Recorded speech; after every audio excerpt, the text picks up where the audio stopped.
kayo. So, hindi ako naniwala sa inyo na nagsabihan niyo kung tungkol sa dalawang pumulyo na pare-parehas lang naman tayo na nagtiwala sa Kaya kanya. na ito. Pero ngayon, hindi na tayo magiging mabait. Kuha, diyan. Tubay. Sumari ka rin yung isa doon. Abot mo sa kanya. Do the honors. Yan. Tapos 1, 2, 3.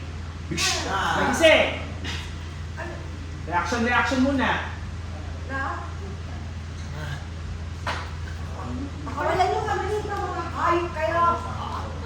Bro, ha? Pakawalan? Yan. At bakit naman namin kayo papakawalan? Kunin lang ako sa bahay. Sino tinatakot yung Lupin? Susunod pa. Akala nyo susunod pa kami sa inyo? Tingin-tingin ka sa kanya ng dalawa na ka. Tapos yan na sira. Huwag mo sabihin. Huwag mo sabihin ang bobo ang mama ko. Sa kanyang bobo! Kumakampi ka sa mali? Ba't yan ako? Ikaw pa lang sinabi. Kumakampi ka sa mali? Talagang bagay na magsama ng ina mo. Yan. Tapos? Para malibang ka mo. Para malibang kami. Di ba mahilig kayo sa tos? Lapit mo sa mukha mo. Gumaling. Yan. Ang mahilig kayo sa tos ko eh. Muskuso pa. Ano Oh, kaya? Nasabihin ko pag lalapit, i-handle niyo na. Oo. Okay. Pa.